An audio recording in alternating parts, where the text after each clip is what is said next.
Seeing my unmanned produce stand vandalized, I was deeply saddened. Observing both my plight and the stand's sorry state, my grandson became furious. "This is unforgivable. Let's use this." I was surprised by the device my grandson produced. After some thought, I agreed to install it at the stand, as he suggested. My grandson, clearly excited, set about the task. "This will surely solve it. Leave the rest to me," he assured me before quickly heading home. That night, I slept soundly for the first time in a while. Come early morning, a call from my grandson sent me hurrying to the stand. The culprit had been caught red-handed. But it was someone I never expected, leaving me in shock. The thief lay there, eyes rolling back, foaming at the mouth. "Why would you do this?" I asked, tears welling up as I tended to them, while my grandson called for an ambulance. "I'm Christy, 65 years old this year. My daughter, born when I was young, is already married, leaving me with one grandson. Gordon, my grandson, decided last year to take over my farm and enrolled in agriculture college. My husband passed away in a traffic accident 5 years ago, but my grandson and daughter frequently visit, so I've never felt too lonely. Though not large, my farm, cultivated with care for 40 years, produces high-quality vegetables, highly valued by many. Fortunately, I have a contract to supply a local hotel, ensuring a steady income. I love farming and enjoy my retirement doing what I love. Moreover, the farm has been in my father's family for generations. Thus, the house I live in is also my childhood home, surrounded by neighbors I've known since I was a child. My closest friend Hazel, who married into her family's farm, is still my neighbor, so I never despaired, even when I became a widow. I've been quite content with my life. Recently, my grandson suggested using an unmanned stand to sell our excess produce at a low price.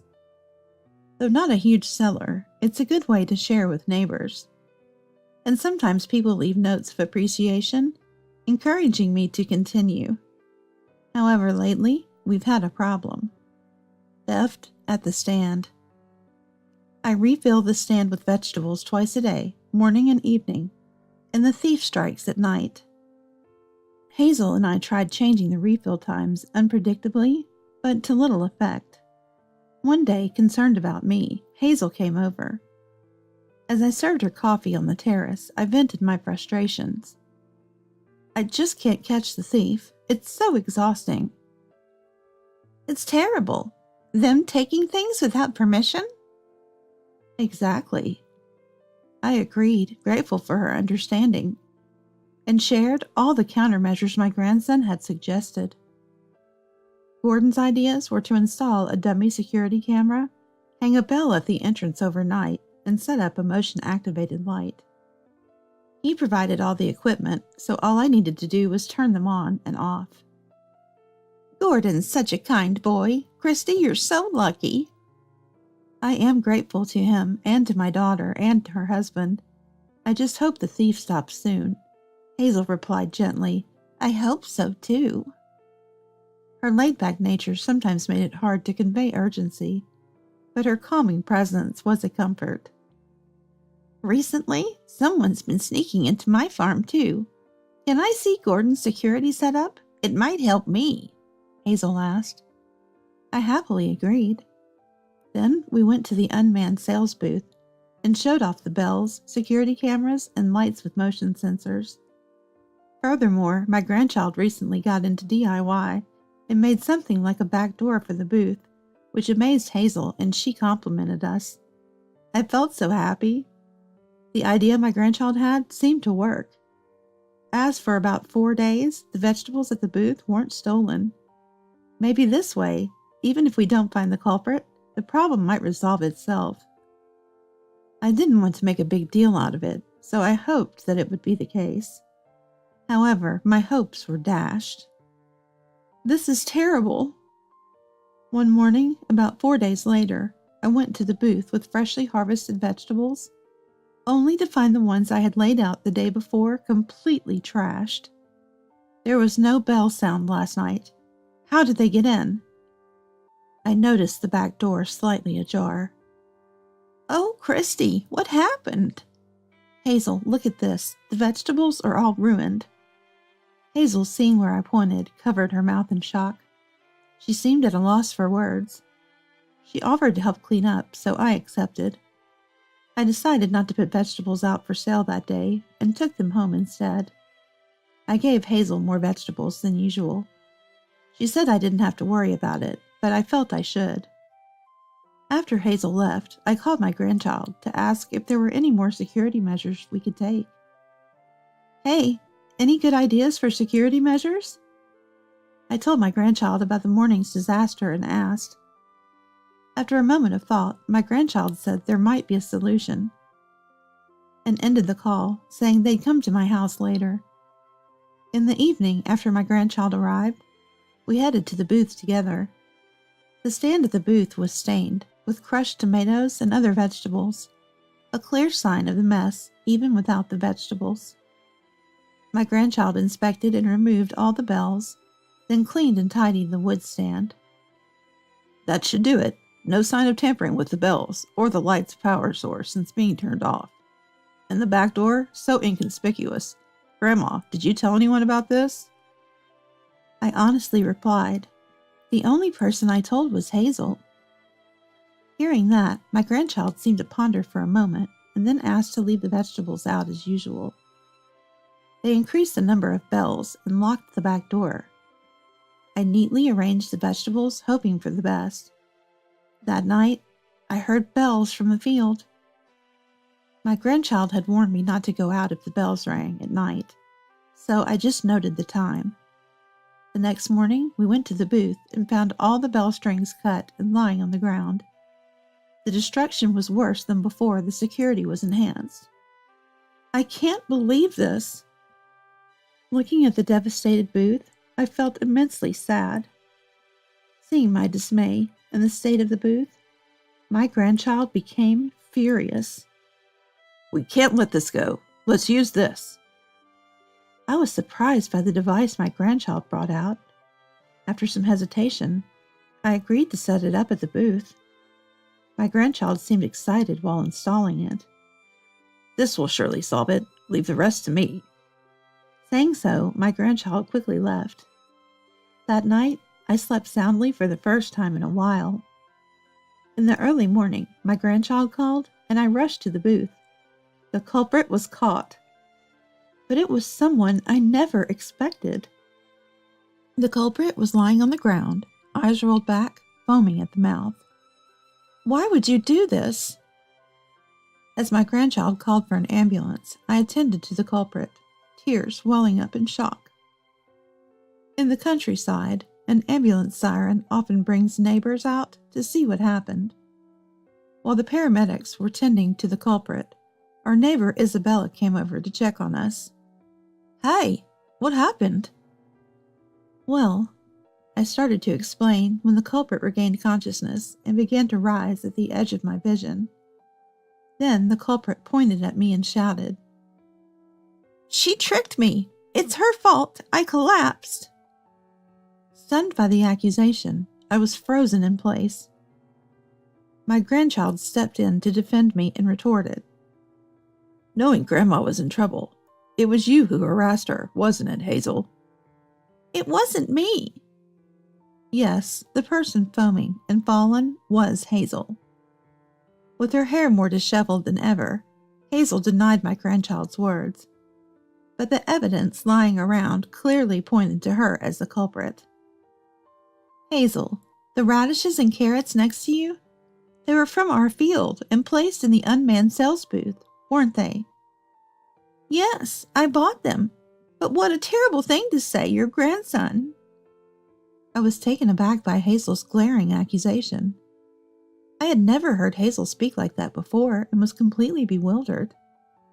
In my stead, my grandchild sighed and argued back. Oh, do you think you can fool anyone with that? The unmanned booth was sealed with bells right after Grandmother placed the vegetables there last evening.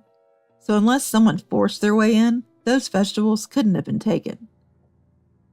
When I went there in the morning, they were already cut. The place was already trashed. Laughing loudly at Hazel's words, my grandson then sat down in front of her and picked up a pair of scissors lying next to the vegetables. Holding scissors, huh? Also, the payment box was empty, yet only the vegetables you claim to have bought were left intact after such destruction. That's odd. Hazel had a look of realization. My grandchild spoke to the paramedics and then turned back to Hazel with a smile. Well, you'll be going to the hospital now, but make sure to talk to the police properly in your ward. Hazel turned pale as she was taken to the hospital in the ambulance. My grandchild watched her go, then finally turned to me. Are you okay, Grandma? But, Hazel... I couldn't finish my sentence, and my grandson nodded in agreement. Hazel was an important childhood friend who loved my grandchild. So what could have happened to her? For now, let's leave the rest to the police. I'll clean up here, Grandma. You should rest at home. Yes, thank you. I returned home, disheartened, and sat in a chair. My grandchild finished cleaning quickly and returned. Then, they explained how the device that caught Hazel worked. First, when the bell was cut, it unlocked a box attached to the ceiling of the building. We had replaced the dummy security cameras with real ones last time, but since the motion sensor light's power was expected to be cut, I cleverly hid a camera inside the box. My grandchild proudly exclaimed. Hazel, after making a mess of the vegetables, picked up her desired share to take home. But the moment she lifted them, a camera and my grandchild's homemade scarecrow dropped from the ceiling connected by a string. The camera flashed, capturing Hazel's image just as the scarecrow hit her. According to my grandchild, Hazel was perfectly caught in the trap, panicked by the sudden flash and the colliding scarecrow, leading to her collapse and foaming at the mouth. Isn't that a bit too much? But it felt good, right? I couldn't respond to my grandchild's grin in reply. My grandchild was spot on. Although I was shocked that Hazel was the culprit, the thought of her literally being taken aback lifted my spirits. A few hours later, I received a call from Hazel's husband, Jim. He told me Hazel had bruised her back in the fall, but otherwise she was fine. Jim was clueless about what had happened and asked, Hazel is ranting that it's your fault, but what happened? It seemed even he was baffled by Hazel's behavior, which was apparent even over the phone. Since Hazel was admitted for examination and wouldn't be home until the day after tomorrow, I asked Jim to visit me before then. Sorry for the late visit. This is Jim. Jim came over that night. My grandchild, daughter, son-in-law, and I were there, which made me feel more at ease. As I recounted the events, Jim nearly fainted, saying, I'm sorry. I just can't believe this is about my wife. I understand. I still can't believe it either. I agreed with him as I spoke. Hazel had been a friend for over 60 years, but I never imagined or wanted to believe she could do such things. However, after watching the footage my grandchild showed, I had no choice but to accept it. This is the footage from the last time the booth was vandalized. The video my grandchild played on the TV was shocking. In the dim light, only the lamp Hazel brought dimly illuminated the booth, showing her face. In that faint light, Hazel was seen picking vegetables, putting them in her basket, then smashing and rubbing the rest on the ground and stand. Hazel's face was contorted with an uncharacteristically vile smile. This is Hazel. I can't believe she would do this. Jim was shocked beyond belief. I also couldn't accept this new side of Hazel I had never seen before. After some thought, Jim looked up with determination. I don't think I can accept her anymore. I'm considering a divorce. Is that so? My grandson replied calmly to Jim's decision. Disappointed, Jim left. A few days later, after being discharged, Hazel stormed into my house. "How dare you? What did you tell my husband?" Hazel, now showing her true nature, was furious. I felt safe because my grandchild and his daughter's family had stayed with me, but if I had been alone, Hazel's aggression might have terrified me. "Hazel, Mom and Son told me everything. Why would the kind Hazel I knew do this?" My daughter asked through the intercom, and Hazel started screaming hysterically. Her voice was so high-pitched that the intercom cracked, making it hard to understand, but I gathered she blamed me for Jim leaving. Apparently, Jim had packed his things and announced their divorce when he dropped Hazel off after her discharge, then returned to his parents' home. "You must have said something unnecessary. I'm sure of it." All we could do was sigh at Hazel's accusations. After about 15 minutes of her yelling through the intercom, a siren sounded from down the street, and the police arrived, apparently called by my grandchild. Surprised by the officers, Hazel continued to berate me. It was clear then that my friendship with Hazel was over. In the end, Jim didn't come pick her up. Instead, her son Tom, who lived far away, was called. Tired as he was, he came to my house first and greeted me very politely. "Christy, I'm really sorry for the trouble my mom has caused." "You've come from far away. It must have been hard."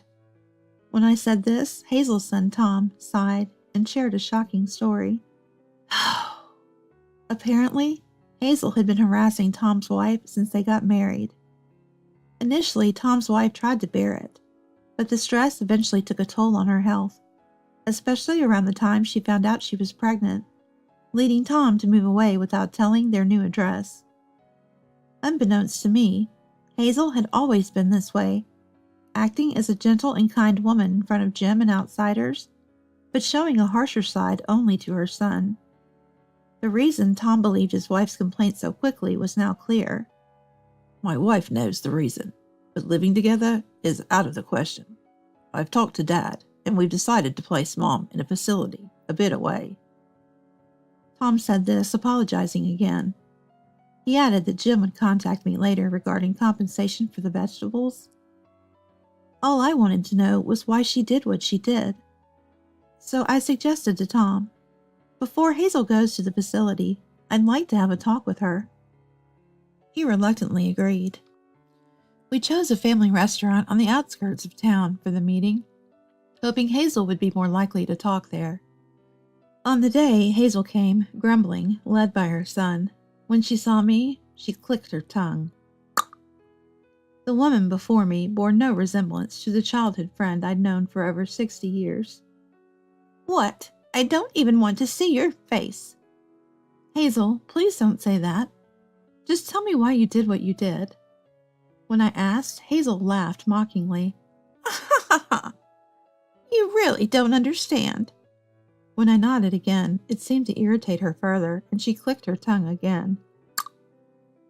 Just when I thought the conversation was futile, Tom spoke up. "I think Mom was jealous of Christy." "What? Don't say unnecessary things." Hazel reacted noticeably to her son's words. Tom continued, unfazed. "Mom always said things like Christy should get divorced soon, or it would be good if her farm went bankrupt. She was jealous that Christy, who she thought was less beautiful, got a better husband, and recently she was envious of Christy's good relationship with her grandchild." Hazel's face turned red. Essentially, Hazel had always disliked me. With everything laid bare, Hazel had no more insults to hurl. "Well, I can't get her to admit it, but it seems her jealousy of Christy is the cause. Once Mom is in the facility, we plan to sell the land and won't bother you anymore. Please rest assured." Hazel's son apologized and then left with her. It looked like he was taking her straight to the facility. That was the last time I saw Hazel. I said goodbye to a friend of over 60 years.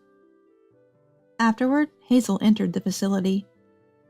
It's a spacious place on a hill, a bit far away, with few residents and not much in the way of entertainment.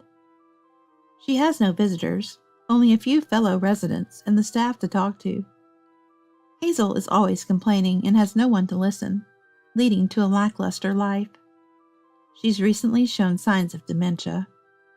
Jim visited me a while after Hazel was admitted. He apologized again, saying he hadn't apologized enough at the time, but in a way, Jim was also a victim. Jim decided to give Hazel only enough property division to cover her facility costs. He took extra for the trouble Hazel caused with the vegetables. It seems the cost of Hazel's stay in the facility will be covered by the sale of her family's land, as Jim had planned to ensure it wouldn't burden his son and daughter-in-law. After that, I reopened the unmanned sales booth. There have been no more pranks, and life is beautiful. My grandchild publicized the booth on something called Unmanned Sales Booth SNS, which has brought a lot of attention. There's always a crowd now. Everyone pays properly and takes their vegetables. The notebook fills up quickly, and I have to replace it weekly. It's full of warm comments, and reading them before bed has become my daily routine. While my daughter and son-in-law say they don't want to take over the farm, they help with the harvest and booth maintenance on weekends. Furthermore, my grandchild is eagerly gaining agricultural knowledge to improve my farm. Surrounded by my kind grandchild and daughter's family, I feel very happy.